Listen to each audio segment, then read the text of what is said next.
اما بعد فاعوذ باللہ من الشیطان الرجیم بسم اللہ الرحمن الرحیم والعصر ان الانسان لفی خسر الا الذین آمنوا وعملوا الصالحات وتواصوا بالحق وتواصوا بالصبر صدق اللہ العظیم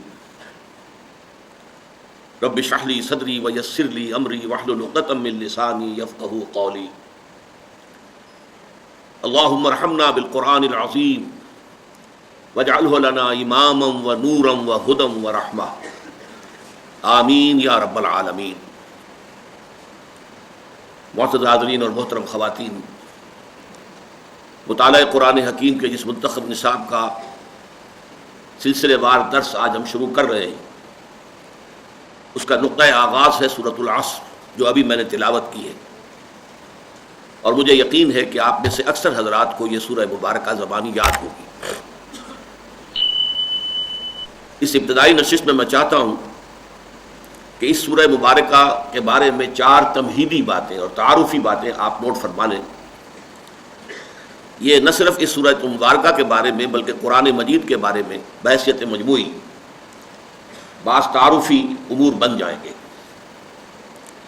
سب سے پہلی بات یہ کہ یہ قرآن حکیم کی مختصر ترین صورتوں میں سے کل 3 آیات پر مشتمل ہے، اور یہ نوٹ کر لیجئے کہ 3 آیات سے کم پر کوئی صورت مشتمل نہیں ہے۔ قرآن حکیم کی 114 صورتوں میں سے کوئی صورت 1 آیت یا 2 آیتوں پر مشتمل نہیں ہے، کم سے کم آیتیں 3، اور اس نے اتفاق یہ ہے کہ 3 ہی صورتیں ہیں جو 3 آیات پر مشتمل ہیں۔ سورۃ العصر جو آج ہم پڑھ رہے ہیں، سورۃ الکوثر، سورۃ النصر، 3 سورت۔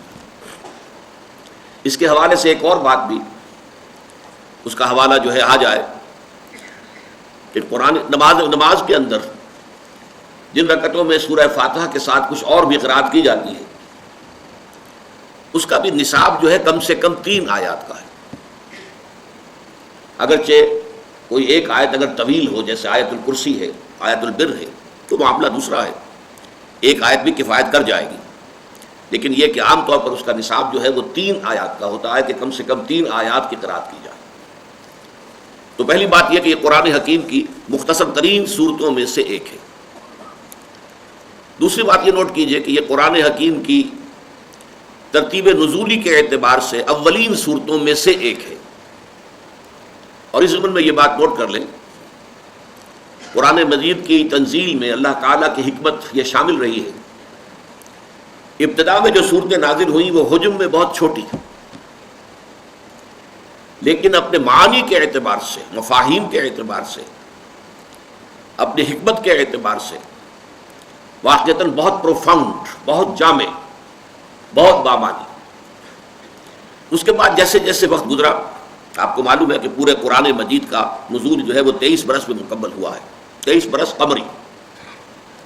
تو جیسے جیسے وقت گزرا، جو صورتیں نازل ہوئیں اب وہ حجم میں بڑھتی چلی گئیں اور ان کے مضامین کھلتے چلے گئے۔ یعنی یوں سمجھیے کہ جیسے آم کی ایک گٹھلی ہے، اسے آپ زمین میں دبا دیتے ہیں تو پہلے صرف 2 پتیاں نمودار ہوتی ہیں، اس کے بعد وہ ایک پودے کی شکل بنتی ہے، پھر ایک تنا بنتا ہے، ایک درخت کی شکل، پھر اس میں اوپر پتے لگتے ہیں، پھل لگتے ہیں، پھول آتے ہیں۔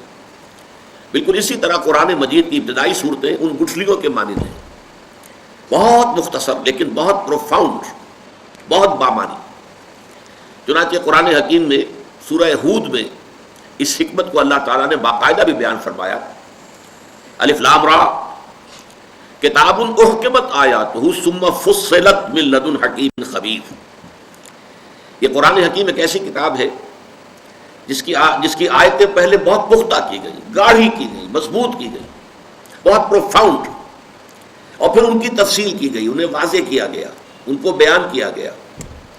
تو جیسے میں مثال ابھی دے چکا ہوں، آم کی گٹھلی سے درخت کے بننے کا پروسیس، یا جیسے کہ کوئی کلی ہو جو جب پھر کھل کر پھول بنتی ہے تو کلی کے اندر جو پتیاں موجود ہوتی ہیں نظر نہیں آتی، اب جب وہ پھول کھلتا ہے تو وہ پتیاں آپ کے سامنے آ جاتی ہیں۔ تیسری بات یہ نوٹ کیجئے کہ ابتدائی صورتیں جو ہیں ترتیب مصحف کے اعتبار سے یہ بھی عجیب حکمت ہے اللہ تعالیٰ کی لیکن یہ کہ یہ موضوع میرا اس وقت نہیں ہے، میں تفصیل میں نہیں جاؤں گا کہ وہ حکمت کیا ہے۔ مصحف میں سب سے پہلے نازل ہونے والی صورتوں کو سب سے آخر میں رکھا گیا۔ یہ 30واں پارہ ہے، آپ کو معلوم ہے 37 صورتیں اس کے اندر موجود ہیں ایک پارے کے اندر، پارہ عام جسے ہم عام طور پر کہتے ہیں، اور اس میں یہ چھوٹی چھوٹی صورتیں آخر میں آ کر تو بہت یہ حجم چھوٹا ہو جاتا ہے، 3 آیتوں کی، 4 5 آیتوں کی صورتیں، پھر اس سے ذرا پیچھے چلتے ہیں آپ تو 8 10 آیتوں کی، اس سے پیچھے چلتے ہیں تو 10 15 آیتوں کی۔ یہ سب سے چھوٹی صورتیں قرآن مجید کی، اور جو سب سے پہلے نازل ہوئی وہ مصحف میں سب سے آخر میں رکھی گئی، اور وہ صورتیں کہ جو 12 15 16 17 سال بعد نازل ہوئی ہیں آغاز کے، وہ ابتدا میں ہے، سورہ بقرہ ہے، سورہ آل عمران ہے، سورہ نساء ہے، سورہ مائدہ ہے، بڑی طویل صورت ہے۔ چوتھی بات یہ نوٹ کیجئے کہ یہ ابتدائی صورتیں ہیں قرآن حکیم کی، ان کا آغاز چونکانے والا ہے۔ والعصر، زمانہ گواہ ہے، زمانہ پکار رہا ہے، ندا کر رہا ہے، آواز دے رہا ہے۔ القارعہ ما القارعہ وما ادراک ما القارعہ، وہ کھڑکھڑا دینے والی شے، کیا ہے وہ کھڑکھڑا دینے والی شے؟ کیا سمجھا تم نے کیا ہے وہ کھڑکھڑا دینے والی شے؟ الحاقہ ما الحاقہ وما ادراک ما الحاقہ، وہ اٹل شے، وہ شدنی امر، وہ قطعی اور یقینی بات جو ہونے والی ہے، کیا ہے وہ یقینی بات؟ کیا تم سمجھے ہو کہ کیا ہے وہ یقینی بات؟ یہ انداز۔ عما یتساءلون عن النبأ العظیم الذی هم فیہ مختلفون، یہ کس چیز کے بارے میں چہمے گوئیاں ہو رہی ہیں؟ اس بڑی خبر کے بارے میں جس کے بارے میں ان میں اختلاف پیدا ہو گیا۔ حالی نے اس کو بہت خوبصورتی سے کہا ہے کہ وہ بجلی کا کڑکا تھا یا صوت ہادی، عرب کی زمین جس نے ساری ہلا دی، ایک ہلچل ہو گئی، لوگ چونک گئے، کیا بات کہی جا رہی ہے؟ وہی انداز اس سورہ مبارکہ کا، والعصر، زمانہ گواہ ہے۔ کس بات پر گواہ ہے اس پر بعد میں بات ہوگی۔ تیسری بات یہ نوٹ کیجئے اس سورہ مبارکہ کے بارے میں کہ یہ قرآن حکیم کی سہل ترین صورت ہے، آسان ترین صورت ہے۔ میرا انداز بدل گیا ہے، میں نے پہلی 2 باتوں کے بارے میں کیا کہا؟ یہ قرآن مجید کی مختصر ترین صورتوں میں سے ایک ہے، یہ قرآن حکیم کی اولین صورتوں میں سے ایک ہے، لیکن اب میں کہہ رہا ہوں یہ قرآن حکیم کی سہل ترین صورت ہے، آسان ترین صورت ہے۔ یہ نوٹ کر لیجئے کہ اگرچہ پورا قرآن مجید کتاب مبین اسے کہا گیا ہے، ایک بڑی روشن کتاب ہے، واضح کتاب ہے، ایج پیج نہیں ہے، اس میں کوئی پہلیاں نہیں بجھوائی گئی ہیں، بات بالکل سادہ انداز میں کی گئی ہے۔ اور ایک سورہ مبارکہ میں 4 مرتبہ اللہ تعالیٰ نے چیلنج کے انداز میں فرمایا وَلَقَدْ يَسَّرْنَا الْقُرْآنَ لِلذِّكْرِ فَهَلْ مِن مُدَّكِرٍ، نصیحت اخذ کرنے کے لیے، ہدایت حاصل کرنے کے لیے ہم نے اس قرآن کو بہت آسان کر دیا ہے، تو ہے کوئی کہ جو اس سے ہدایت اخذ کرے؟ تو ویسے تو یہ معاملہ پورے قرآن کا ہے، لیکن یہ کہ ایک ادب میں ایک شے ہے جسے ہم کہتے ہیں سہل ممتنع، اتنی آسان بات کہ جو بظاہر تو نظر آئے بڑی آسان بات ہے، لیکن واقعہ یہ ہے کہ اس کے اندر گہرائی، اس کی گہرائی، اس کے اندر عمق، اس کے مضامین کا پھیلاؤ، وہ واقعتاً جو ہے انسان کے لیے حیران کن ہو جائے، اور اگر کوئی شخص یہ چاہے کہ اسی انداز میں وہ بھی کوئی بات کہے تو اسے وہ ناممکن نظر آئے۔ سہل ممتنع، ممتنع اسے کہتے ہیں کہ جس کے قریب جانا آسان نہ ہو۔ تو سہل ممتنع کی جو سب سے بڑی مثال ہے قرآن حکیم میں یہ سورۃ العصر ہے۔ اب ذرا نوٹ کیجئے کہ ہم اردو بولنے والے جاننے والے لوگ ہیں، اس میں کوئی ایک لفظ بھی ایسا نہیں آیا کہ جو ہمارے لیے نامانوس ہو۔ عصر، عصر حاضر، عصر رواں، معاصر لوگ ہم بولتے ہیں، زمانہ۔ اسی طریقے سے انسان تو اردو کا لفظ معلوم ہوتا ہے، ان الانسان لفی خسر، خسر، خسارہ یہ اردو کے اندر مستعمل ہے، خسران اردو میں مستعمل ہے۔ آمنو، ایمان، یہ تو ہمارے لیے ایک ایسی چیز ہے کہ جس کے بارے میں کسی بھی وضاحت کی ضرورت نہیں، ہر شخص جانتا ہے ایمان کسے کہتے ہیں۔ عمل اردو زبان کا لفظ ہے، عمل الصالحات، صالح بھلا، صالح انسان ہے، اچھا انسان ہے۔ صالح، صالحات، اس میں یہ جمع مؤنث کا صیغہ آیا ہے، نیکیاں، بھلائیاں، اچھے اعمال۔ ذرا سا ایک لفظ جو ہے وہ غیر مانوس آپ کو نظر آئے گا، تواسو، لیکن یہ کہ اس کی بھی جو جڑ ہے وصیت، وہ اردو میں ہم بولتے ہیں، وصیت کرنا، تاکید کرنا، نصیحت کرنا۔ عام طور پر اردو میں یہ مستعمل ہے صرف انتقال کے وقت جو وصیت کی جاتی ہے، عربی میں اس کے لیے بھی لفظ وصیت ہے، لیکن عام طور پر بھی اگر آپ کسی کو کوئی بات، نصیحت کی بات تاکید کے ساتھ کہیں گے تو وصیت اس کے لیے لفظ مستعمل ہے. صبر، حق، یہ سارے الفاظ جیسا کہ میں نے عرض کیا معلوم ہوتا ہے اردو زبان کے الفاظ. اس موقع پہ مناسب معلوم ہوتا ہے کہ اس وقت ہم ترجمہ سادہ سا کر لیں. والعصر کہنے کو تو یہ ہمیں معلوم ہوتا ہے کہ ایک لفظ ہے، یہ ایک لفظ نہیں ہے، دو کلمات پر مشتمل ہے. واو حرف جار، العصر، والعصر، اور یہ واو کا فائدہ یہاں قسم کا ہے، زمانے کی قسم ہے. یا چونکہ قسم جو ہے وہ عام طور پر شہادت کے لیے آتی، گواہی کے لیے آتی ہے. زمانہ گواہ ہے. ان یہ حرف تاکید ہے. ان الانسان لفی خسر، یقیناً تمام انسان خسارے میں ہے. انسان جیسا کہ میں نے عرض کیا ہم جانتے ہیں اس پر جو الف لام لگا ہے، کسی اسم نکرہ پر الف لام اگر لگتا ہے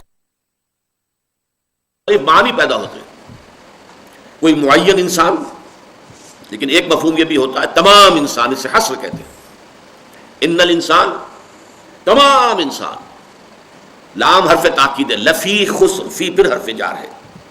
یقیناً وہ ہے اندر، خسرن خسارے کے.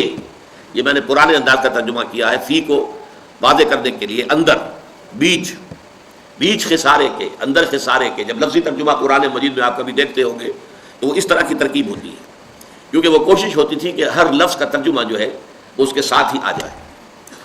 خسرن یہ اس میں نکرہ ہے، اور نکرہ جو ہے عربی زبان میں جو مختلف معانی دیتا ہے ان میں سے ایک تفخیم کہلاتا ہے، بڑی عظمت.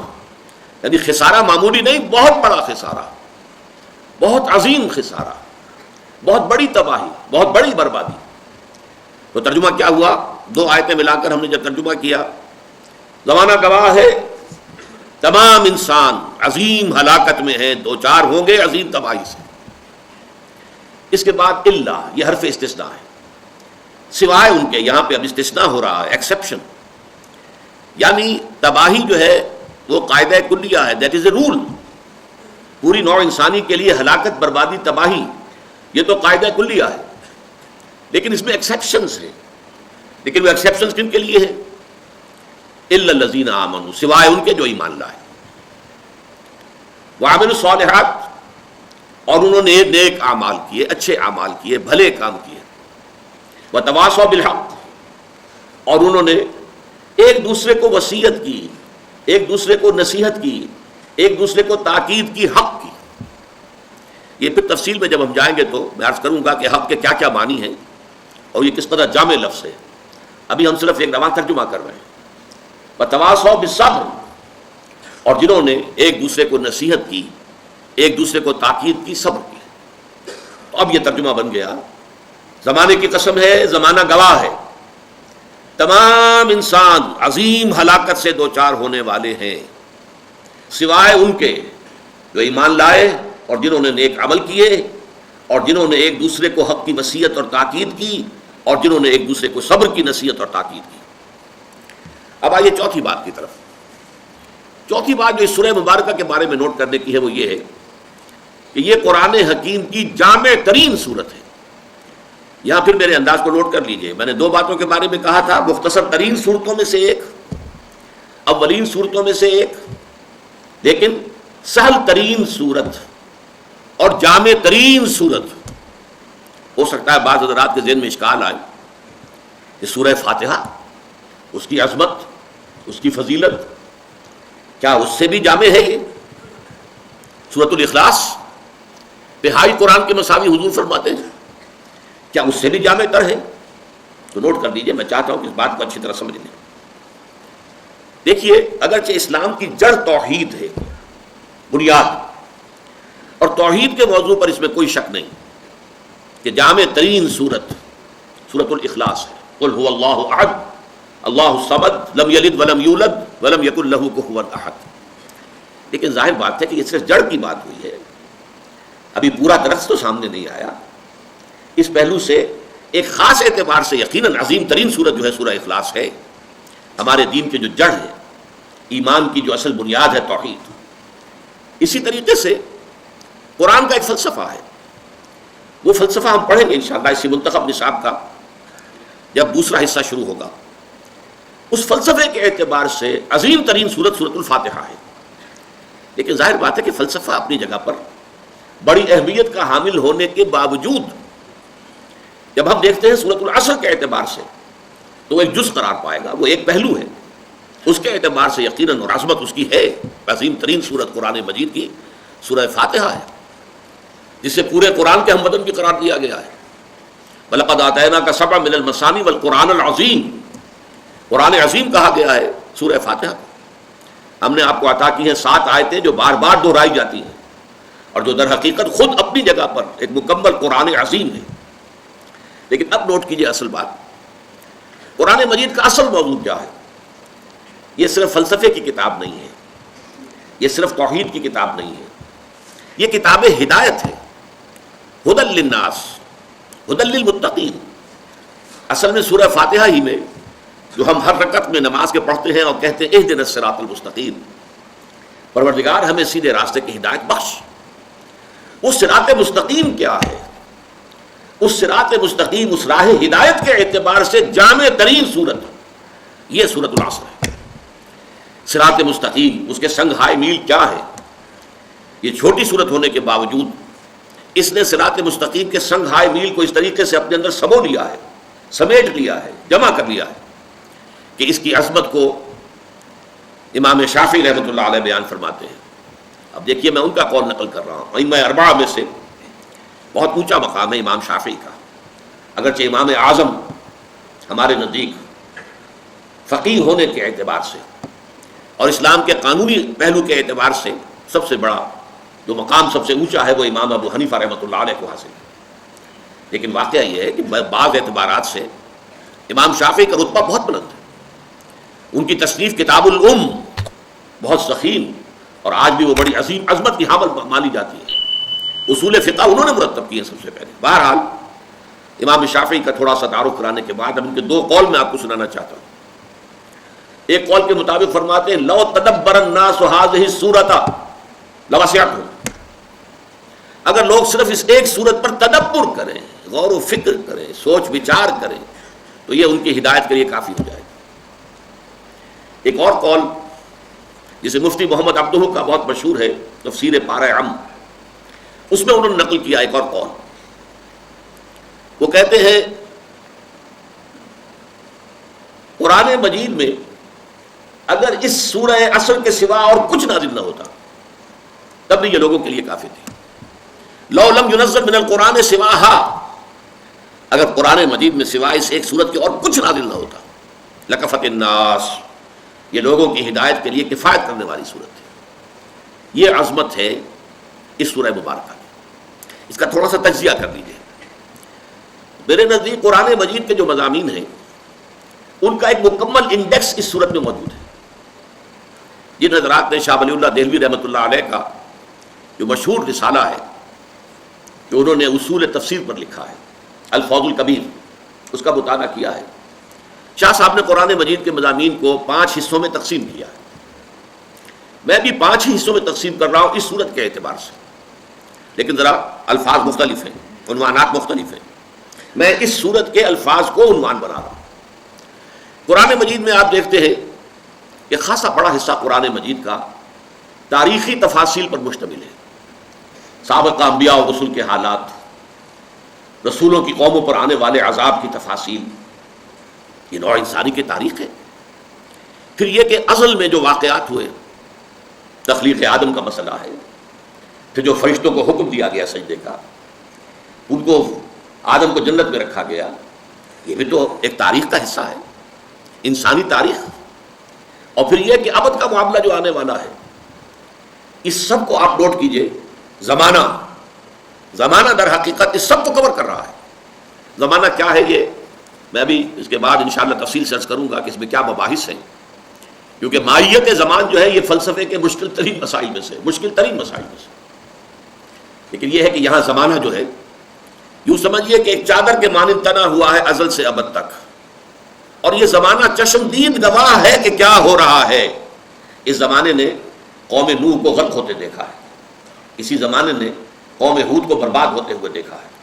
اسی زمانے نے، جیسے علامہ اقبال ایک جگہ کہتے ہیں یہ ستارے جو ہیں می نگریم و می رویم، می رویم و می نگریم، ہم چلتے رہتے ہیں اور دیکھتے رہتے ہیں دنیا میں کیا ہو رہا ہے. یہ زمانہ گویا کہ دیکھ رہا ہے. تو گویا کہ اس سب کے لیے ایک لفظ آ گیا یہاں پر والعصر. اب اس کے بعد قرآن مجید کے مضامین میں تجزیہ کریں گے. یا ایمان کے مباحث ہے، توحید ہے، معاد ہے، اس کے لیے دلائل ہے، استدلال ہے. پھر اس کے خلاف جو باتیں کہی جا رہی تھیں ان کا رد ہے، ان کی نفی ہے، اس پر رد و قدح کی کیفیت ہے. ایمان کے مباحث بہت بڑے مباحث ہیں، اور مکی صورتوں کا تو اکثر و بیشتر حصہ انہیں پر مشتمل ہے. اس کے بعد تیسرا مضمون کیا؟ عمل صالح. یہ کرو، یہ نہ کرو، یہ بھلے کام ہیں، یہ برے کام ہیں، ان کو چھوڑنا ہے، نیک کام کرنے ہیں.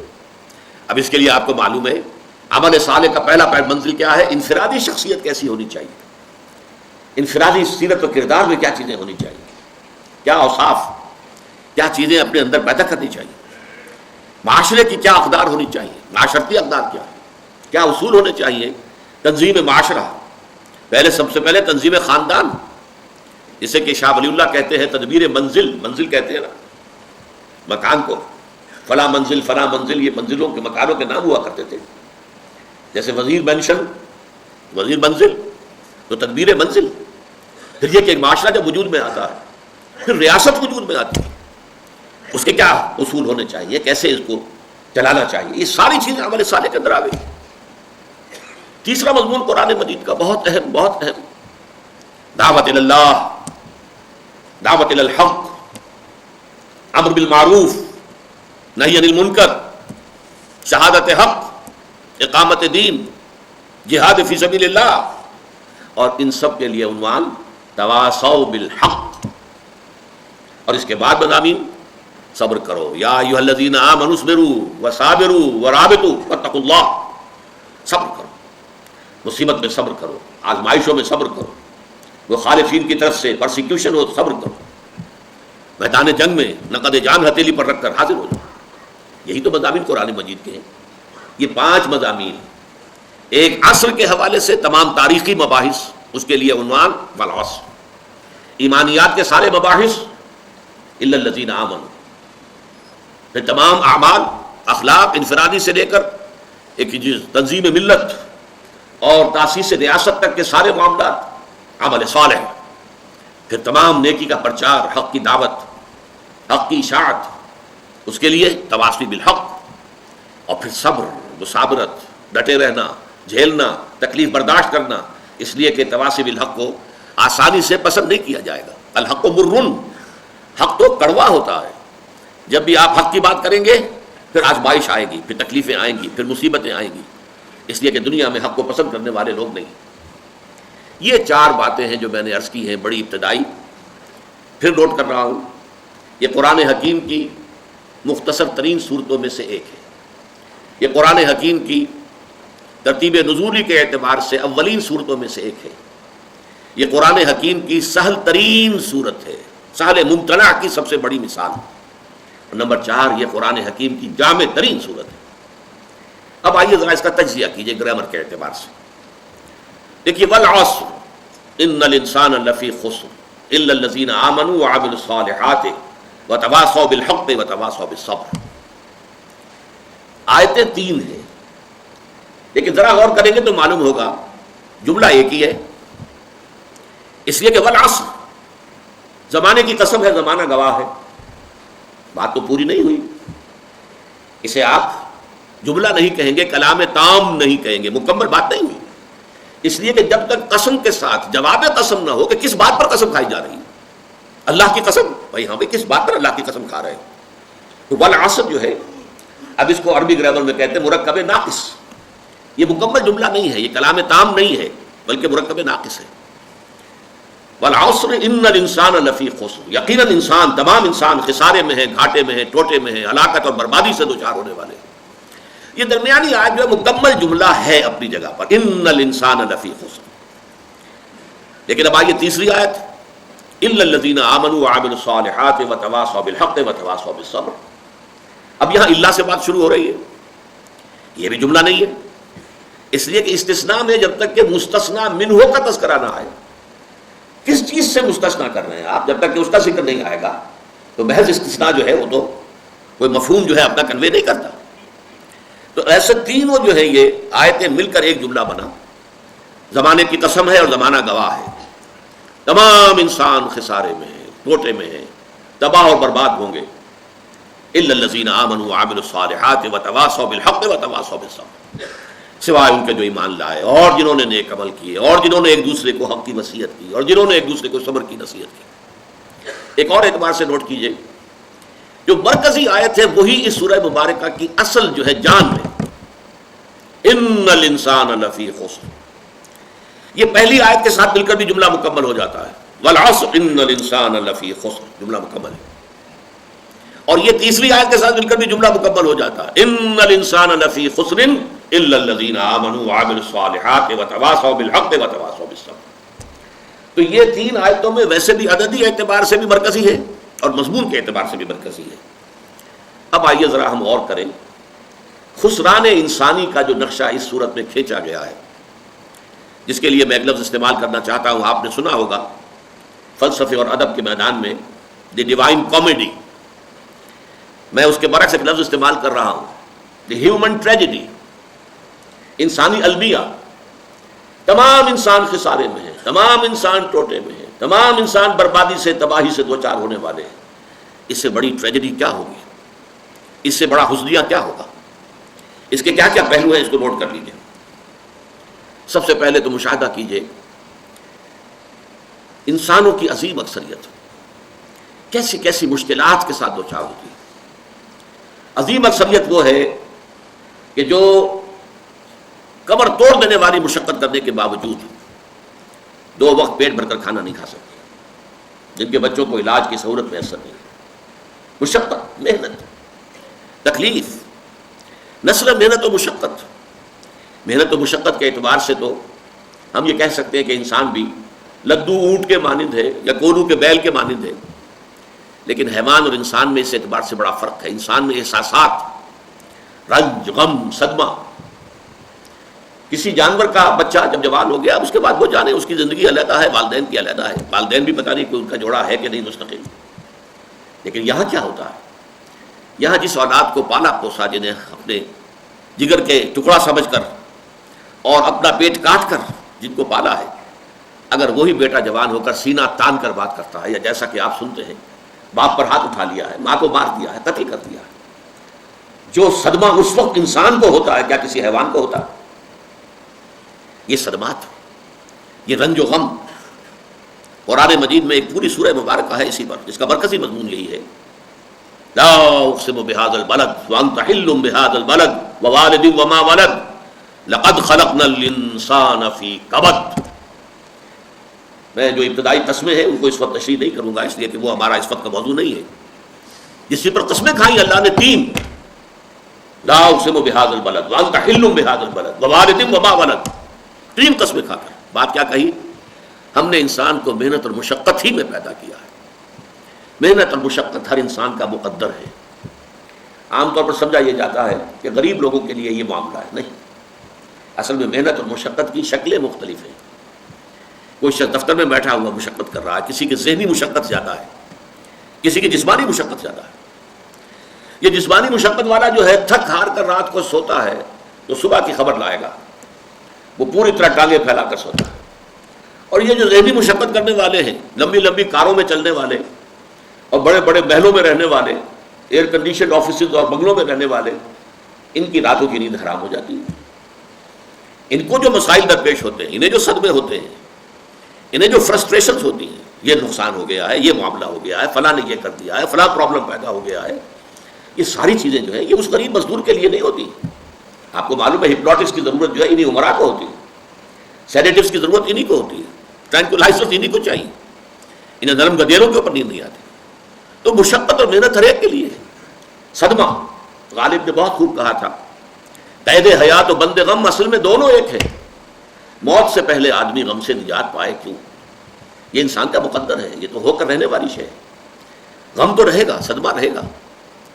آپ کو شاید یاد آیا ہو، ایک بڑی عظیم ہستی گزری ہے انسانی تاریخ میں، گوتم بدھ، کپل وستو کا شہزادہ.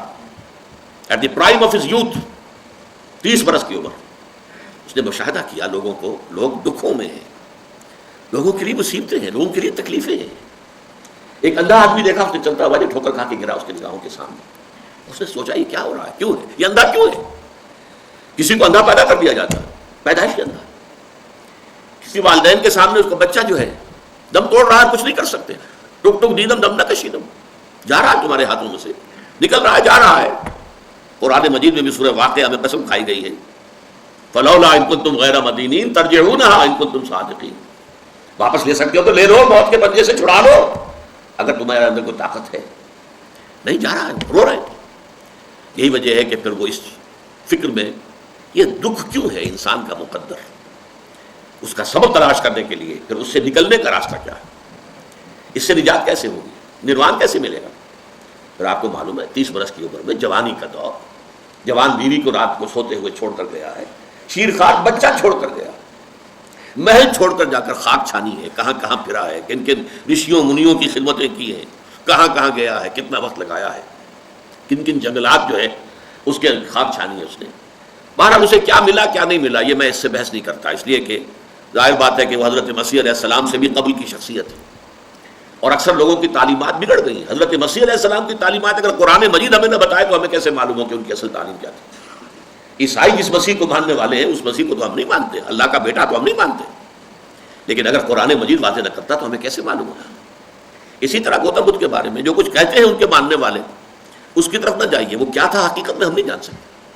لیکن یہ ضرور ہے کہ اس کے فلسفے کا جو مین تھیم ہے سروم دکھم، all is pain, all is suffering, all is agony. سروم دکھم، درد ہی درد ہے، رنج ہی رنج ہے، غم ہی غم ہے. قید حیات و بند غم اصل میں دونوں ایک ہیں.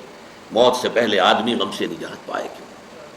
لیکن اس اعتبار سے اگر آپ غور کریں گے تو چلیے انسان حیوانات کی صف میں آ گیا بس، لیکن نہیں، انسان کی ہیومن ٹریجڈی کا نقطہ عروج بالکل ایک اور ہے. مرنے کے بعد پھر اٹھایا جائے گا، پھر جواب طلبی ہوگی. کیا کرتے رہے زندگی بھر؟ تم نے حقیقت کو پہچاننے کی کوشش کی؟ تم نے حق پر چلنے کی کوشش کی؟ یا تم نے ظلم کیے، زیادتیاں کی، ناانصافیاں کی؟ آؤ حساب دو. حیوان سے یہ محاسبہ نہیں ہے. نباتات اور حیوانات اس سے بری، انسان ہے. اس پر بھی ایک سورت ہے قرآن مجید کی، سورۃ الانشقاق. یا ایھا الانسان انک کادح الی ربک قدحا فملاقیہ. اے انسان تیرا معاملہ یہ ہے تو مشقت پر مشقت جھیل کر، تکلیفیں پر تکلیفیں برداشت کر کے پھر ایک دن اپنے پروردگار کے حضور میں حاضر ہوگا جواب دہی کے لیے. ثم لتحسبن بما تعملون، حضور کی ایک خطبے میں جو الفاظ آتے ہیں، واللہ لتموتن کما تنامون، خدا کی قسم تم سب مرو گے جیسے کہ ہر روز شام کو سو جاتے ہو، رات کو سو جاتے ہو. یہ نیند بھی موت کی بہن ہے. ثم لتبعثن کما تستيقظون، لیکن پھر جیسے روزانہ صبح بیدار ہوتے ہو ایسے ہی ایک صبح قیامت آئے گی کہ سب اٹھا لیے جاؤ. ثم لتحسبن بما تعملون، پھر تمہارا محاسبہ ہوگا. دیٹ گرینڈ اکاؤنٹیبلٹی، وہ مسئولیت عظیم، پوری زندگی کا حساب، چھوٹی سی چھوٹی باتیں. وَمَن يَعْمَلْ مِثْقَالَ ذَرَّةٍ خَيْرًا يَرَهُ وَمَن يَعْمَلْ مِثْقَالَ ذَرَّةٍ شَرًّا يَرَهُ. ذرے کی ہم وزن نیکی ہوگی وہ بھی سامنے پاؤ گے، اور ذرے کی ہم وزن بدی ہوگی وہ بھی سامنے پاؤ گے. انسان چیخ اٹھے گا ما لهذا الکتاب، یہ اعمال نامہ کیسا ہے، لا یغادر صغیرۃ ولا کبیرۃ الا احصاها. اس نے تو نہ چھوٹی چیزیں چھوڑی ہیں نہ بڑی چیزیں چھوڑی ہیں، تمام کا احاطہ کر لیا ہے. وہ محاسبہ ہوگا اور اس کے بعد جزا و سزا کے فیصلے ہوں گے. بہت مبارک ہوں گے، خوش قسمت ہوں گے وہ لوگ جو جنت کی طرف بھیج دیے جائیں. وسیق الذین اتقوا ربهم من الجنۃ زمرا، اللهم ربنا اجعلنا منهم، اللهم ربنا اجعلنا منهم، اللهم ربنا اجعلنا منهم.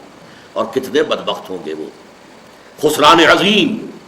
وسیق الذین کفروا الی جہنم زمرا، وہ کافر جو ہے وہ لے جائیں گے، گروہ درو گروہ لے جائے جائیں گے جہنم کی طرف، ان میں جھونک دیے جائیں گے. یہ ہے وہ مرحلہ کہ نوع انسانی کے گرے سرسبد.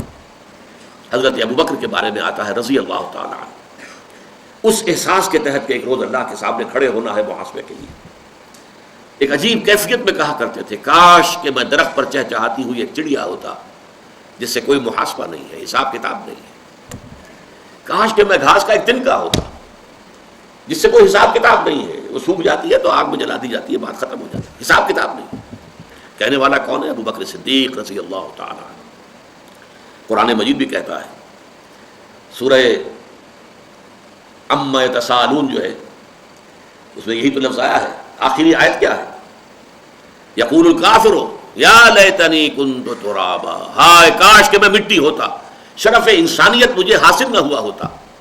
اور فارسی میں ایک شاعر نے کہا ہے کیفیت کیا ہوگی کہ ہر انسان کہے گا مرائے کاش کہ مادر نہ زادے، کاش کہ میری ماں نے مجھے کبھی جنا نہ ہوتا۔ یہ ہے وہ ذالک هو الخسران المبین، ان الانسان لفی خسر، یہ ہے ہیومن ٹریجڈی۔ بارک اللہ لی ولکم فی القرآن العظیم ونفعنی وإیاکم بالآیات والذکر الحکیم۔